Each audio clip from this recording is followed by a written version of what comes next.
de Villepin en lui disant voilà, j'ai une affaire grave.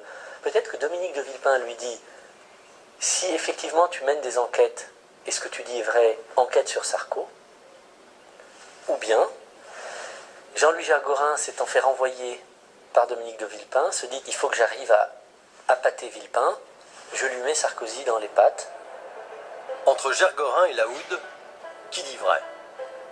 Difficile de savoir, là encore. Mais ce qui est sûr, c'est que le 9 janvier, Rondeau et Gergorin se retrouvent chez Villepin, au Quai d'Orsay. Alors que se passe-t-il au cours de cette réunion décisive? Entre Villepin, qui affirme qu'aucun compte bancaire concernant Sarkozy n'a été évoqué au cours de cette réunion, et la version d'Herzog, l'avocat de Sarkozy, qui affirme le contraire, qui ment et qui dit vrai? Au palais de justice de Paris, tout le monde attend, persuadé qu'à ce moment du procès, la réponse à cette question clé se trouve dans les notes prises au cours de la réunion par le général Rondeau. Et en particulier, cette note.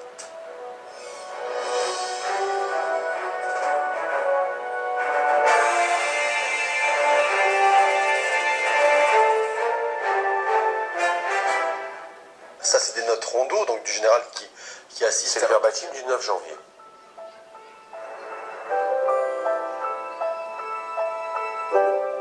C'est le verbatim du 9 janvier, avec les termes prudence, cadre secret, tenir compte des manipulations politiques, etc. Si vous terminez la lecture attentive de ce verbatim, vous vous apercevez que le nom de Nicolas Sarkozy y est mentionné à 8 reprises. À 8 reprises. Donc il y a une obsession quand même. Disons une assez grande préoccupation, voilà, pour employer une litote. Fixation Nicolas Sarkozy, cause rivalité politique Chirac par oblique Sarkozy, des intérêts financiers, Dassault, point d'interrogation, Michel Roussin, pro-NS, Nicolas Sarkozy donc. Nicolas Sarkozy, son nom est prononcé à 8 reprises. Alors quand annoncez-vous que la source, c'est-à-dire Lahoud, a pour la première fois évoqué un compte bancaire au nom de Najib Okshah chez Clearstream? Je ne donne l'information qu'après l'exposé, je dirais, géopolitique ou cosmique un peu de Dominique de Villepin sur l'affrontement entre Nicolas Sarkozy et Villepin Chirac. Alors dans les notes Rondeau, on dit que ça a été rajouté après. On dit Dominique de Villepin. Dominique de Villepin dit ça a été rajouté après. Oui, mais il est le seul à le dire.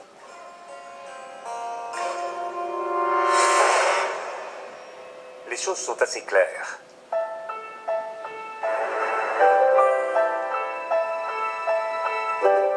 Nous avons une réunion non contestée du 9 janvier au ministère des Affaires étrangères. Nous avons, à propos de cette réunion, 3 documents. La note dite DDV, le compte-rendu écrit du général Rondeau et la lettre qu'envoie derrière le général Rondeau à Dominique de Villepin. Or, aucun de ces 3 documents ne correspond à l'autre. Rien, tout ça. Rien n'est commun sur ces 3 documents.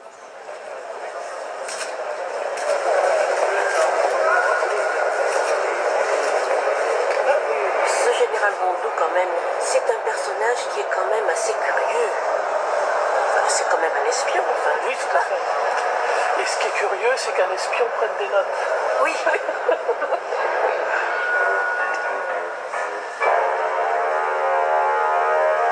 Sur ce qui vient d'être dit par le général Rondeau, votre sentiment semble charger votre client Dominique de Villepin. Il suffit de dire la contradiction entre ce qu'il peut dire, ce qu'il peut écrire. Il a dit qu'on ne parlait pas d'un service secret, il n'arrête pas d'écrire. Un peu curieux, et comme par hasard, on va s'apercevoir que les notes ont été reconstruites par la suite.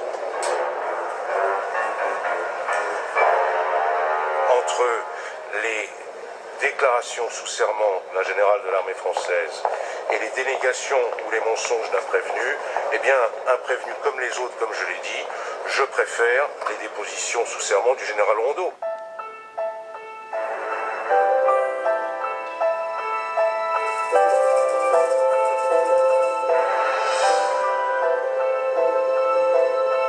Rondeau fait sa déclaration pendant 1 heure et quart, à peu près, 1 heure et demie, sans qu'il ne soit interrompu, Rondeau veut faire comprendre à tous les participants, et au premier chef à De Villepin, qu'il n'entend pas se faire marcher sur les pieds, et qu'il n'entend pas qu'on vienne le prendre pour un clown.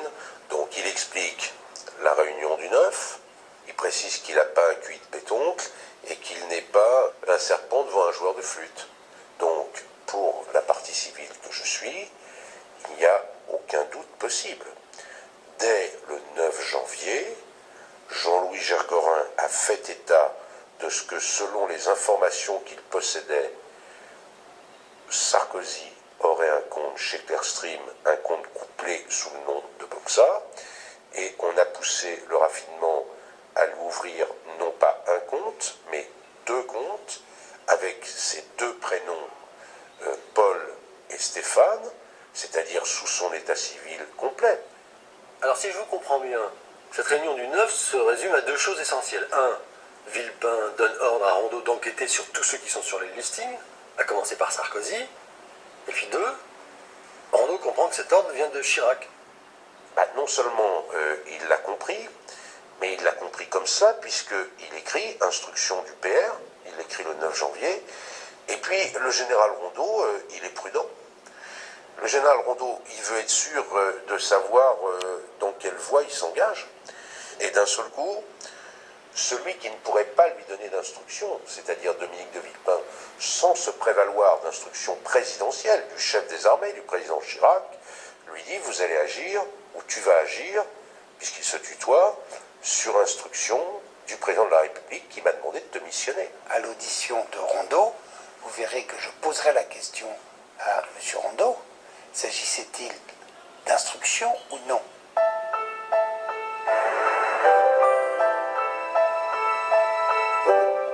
Et le général Rondeau va dire il s'agit d'instruction. Et alors là, vous lisez la lettre que Rondeau adresse à Villepin après la réunion du 9. Il convient d'agir avec prudence, dans un cadre secret, selon les propos du président de la République que tu m'as rapporté. Là, c'est Rondeau qui écrit, et Villepin vous coupe. Propos ne veut pas dire instruction. On retrouvera tout au long du procès cette constante qui veut que Dominique de Villepin a toujours une version différente de tous les protagonistes ou témoins de cette affaire, mais qu'il faudrait le croire parce qu'il s'appelle Dominique de Villepin. Tout le monde sait le rôle que vous avez joué auprès de l'ancien président de la République. En gros, est-ce qu'il était au courant?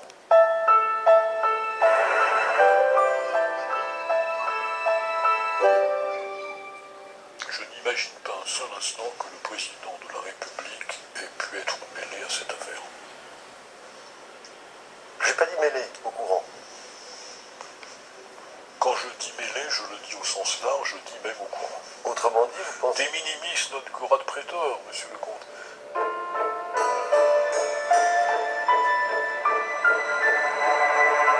Autrement dit, si le président ne le sait pas, il y a une faute grave de la part de Dominique de Villepin.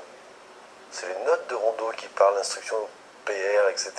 Mais est-ce que le général... Tout à l'heure, vous nous disiez qu'on pouvait faire confiance à Rondeau. Bien sûr, mais est-ce que le général Rondeau... Mais, monsieur le comte, le général Rondeau ne dit pas « j'ai reçu personnellement les instructions du président de la République ». Non, il tient ça de Dominique de Villepin. Voilà. Donc le général Rondeau n'a pas reçu l'instruction directe du président de la République. C'est à partir de cela que vous en déduisez que Dominique de Villepin roulait pour son propre compte? Bien sûr, C'est ça que ça veut dire. tout à fait.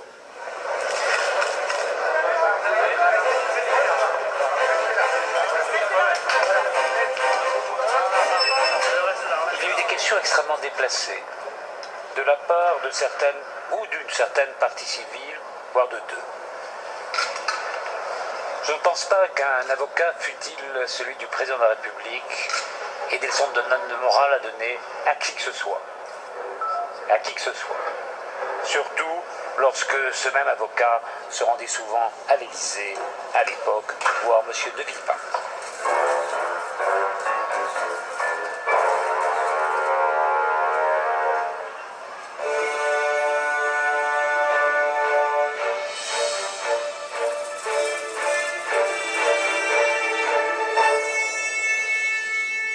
pour moi, cette affaire doit s'arrêter le 1er janvier et au plus tard le 9 janvier.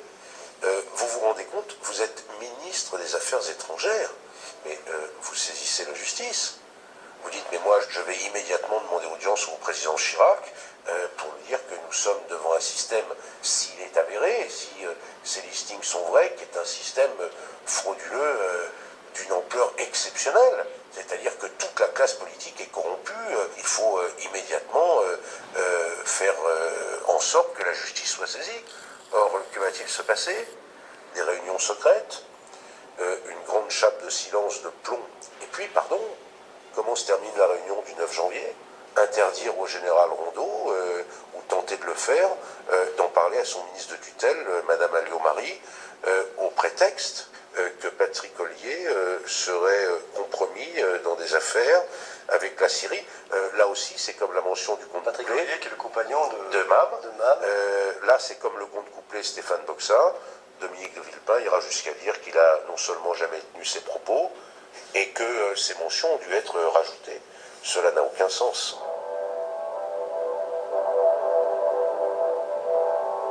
Alors vous vous souvenez de ce moment étrange à la fin de la réunion du 9, quand Dominique de Villepin demande à Rondeau de garder le secret vis-à-vis de MAM, Michel Alliot-Marie donc, la ministre de la Défense, son ministre de tutelle.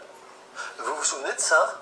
Ah oui, tout à fait. Et ça, d'ailleurs, c'est la chose qui m'a le plus perturbé. C'était évidemment totalement impossible en soi, puisque Rondeau était chargé par sa hiérarchie, c'est-à-dire son directeur de cabinet et son ministre, d'une enquête. Il n'avait pas arrêté de travailler dessus. Donc le système était... il y avait quelque chose d'intenable. Rondeau sort de là, extrêmement perturbé.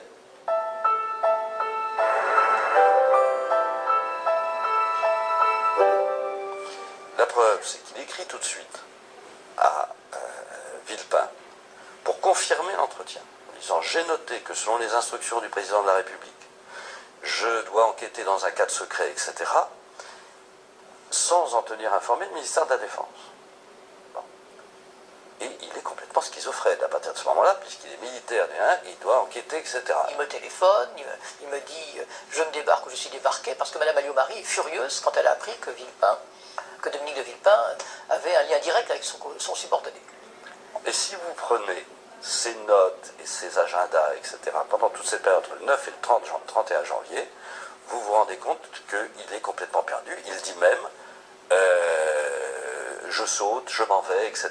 Il envisage de démissionner à cause de ce conflit de devoirs. Et puis alors ce qui est absolument merveilleux, c'est que ça c'est la dernière semaine de janvier, et la semaine suivante, qui est tout début février, donc tout s'arrange. Tout revient calme. Rondeau est complètement apaisé. Moi j'y vois, mais je dois évidemment rester prudent, même si c'est ma conviction, la preuve que l'Élysée à ce stade est intervenu. Parce que qu'est-ce qui pouvait résoudre le conflit de devoirs? C'est le type qui est au-dessus. Bon. Et à un moment ou à un autre, il a eu un contact avec l'Élysée qui lui a dit c'est bon, vous y allez, vous faites ce qu'on vous a dit, vous inquiétez pas, vous êtes couverts. Et pour...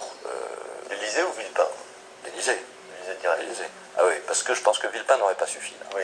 Un énorme bras de fer a commencé en vue de l'élection présidentielle.